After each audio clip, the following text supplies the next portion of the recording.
There we go. Hi guys, how are you? There, isn't this better now? You can really see me and I don't need a stool. Okay, let me just see if I can enable the chat. Here we go again. I never know how to do this. Oh my gosh. Oh well. We will figure that out later. Okay, I got 2 people. Hi guys.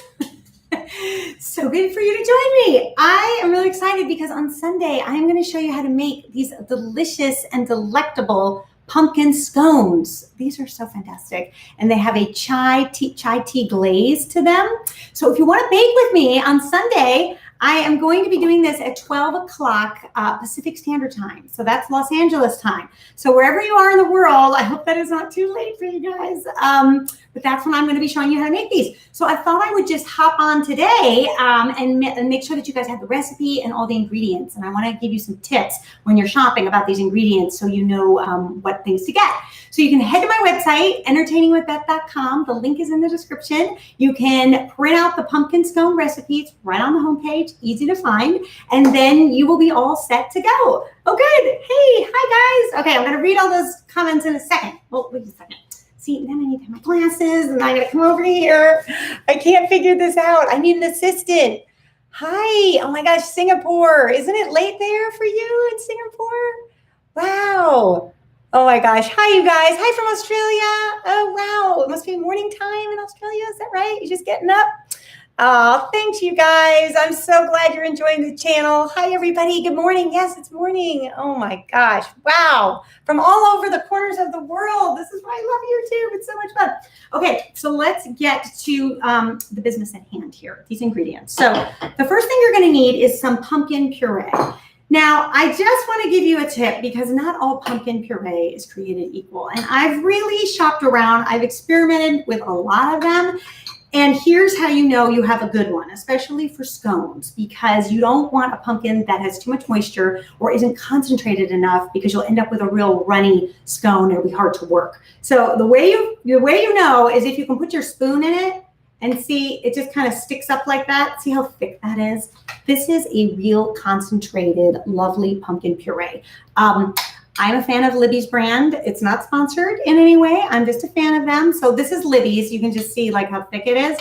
Then this is another brand. I won't disparage them and say who it is, but you see how it's so much more liquidy? Like you can't even put the spoon. It doesn't stand up. See, it's a lot of moisture and that's not going to be so great. This could probably be good for like pumpkin pancakes or pumpkin bread maybe. But I think if you're going for the scone, go for one that's nice and dry like this, okay? That's tip number 1. Tip number 2 is the butter. So scones, it's all about the butter. You've got to have really great butter. If you were in the States, I would say use salted butter just because our butter isn't that salty. It's more flavorful. And my favorite brand is Land O'Lakes. Again, not sponsored, just a fan because I think it's the most flavorful butter at a nice popular price. So that's what I use. If you are outside the States, I would use unsalted butter and not to worry, there's salt in the recipe. But don't worry if you're American and you're using the salted butter with the salt in the recipe, it still isn't too salty. It's actually perfect in my opinion because the salt is really just a flavor enhancer at the end of the day. So it's just going to boost all those flavors for you. Okay, we got our butter. Then the other thing you want to make sure you have on hand is some pumpkin pie spice, right?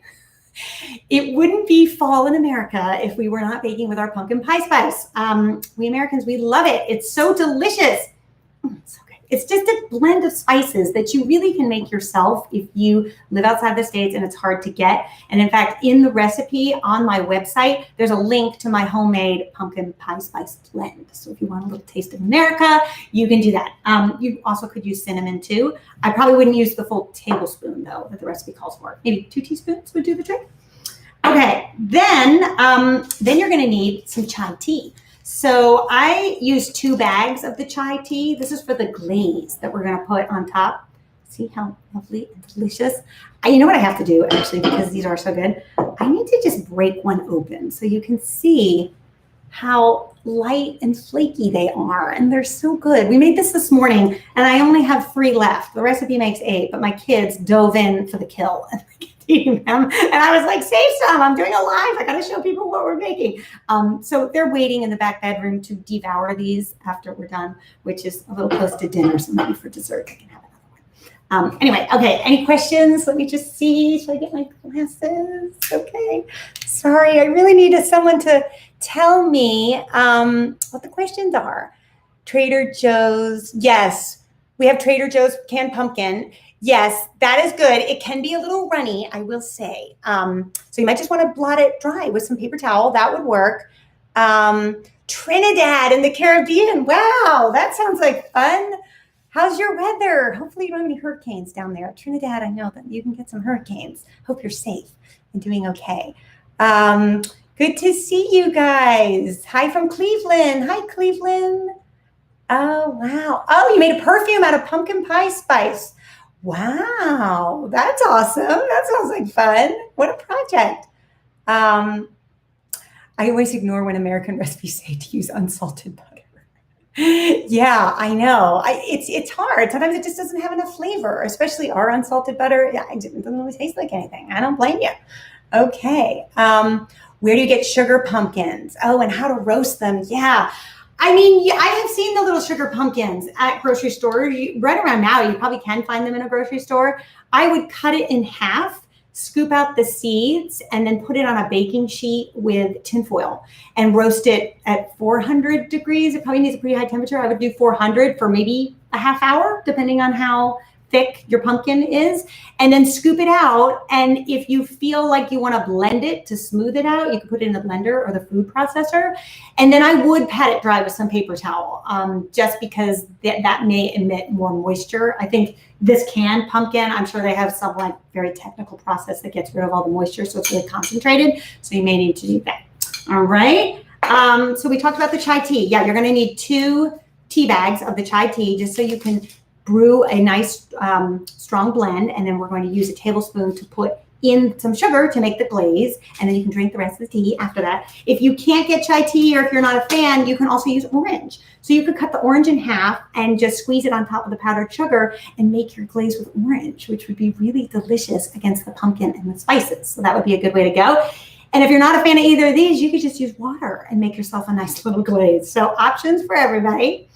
The other thing I want to talk about is I did not use these chocolate chips or cranberries in these scones, but this would be delicious. If you wanted to add some chocolate chips, you could use semi-sweet, about a cup. That would really be good. I might not do the chai frosting on top with the chocolate. I might do the citrus. I might do the orange. That would be really good against the chocolate. Or don't do any glaze and just maybe put some powdered sugar on top. That would be really good too. And then cranberries would be great too with the chai glaze. I would maybe soak the cranberries first in some orange juice.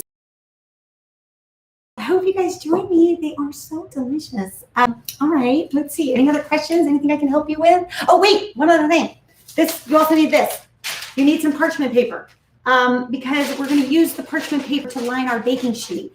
And whenever you make scones or like some certain cookies, you really want the parchment paper because that is going to make sure that you have a nice tender bottom of your scone. You see how that's nice and soft, and when I break it open, it's not hard. That's thanks to the parchment paper. So if you bake it like right on the cookie sheet, the heat from that will sort of over bake that, and then sometimes it can be hard to get off too. So I definitely am a big fan of the parchment paper. And I also love getting it like this pre-cut because it fits right in the pan, and there's none of that wrestling with the parchment paper and having to cut it off.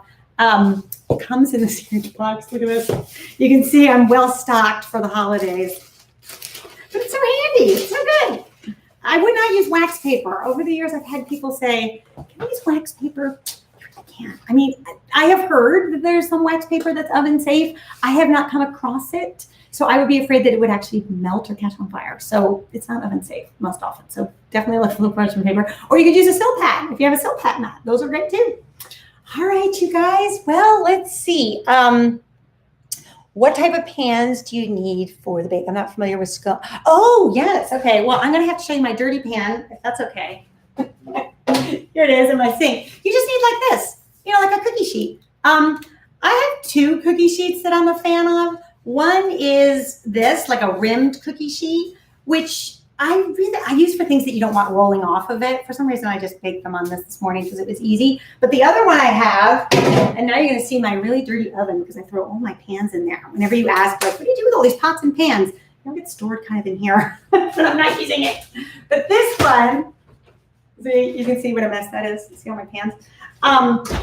These are really great too, these insulated flat pans. And I usually will use this for like certain tarts or galettes. If you want to just slide it off because there's no rim, it makes it really easy because you don't have to disturb them. So either one will work. They're insulated. They're really great for cookies. So you get like even heat, especially around the holidays. If you're doing a lot of baking, those are good pans. All right, sorry. I hope there's not a lot of questions I haven't answered. Oh, I'm so glad. I'm so glad. Hi from Pittsburgh. I'm glad the recipes have turned out well. That's good to know. That always makes me feel good. Awesome. Okay. Let's see. What are we making? Oh, hi, Jack Rudin. How are you? We are making these. You missed it, Jack. You got to check these out. These are delicious. These delicious pumpkin scones. I was breaking them apart to demonstrate the texture, but pumpkin scones with a chai glaze. They are quite delicious and tasty.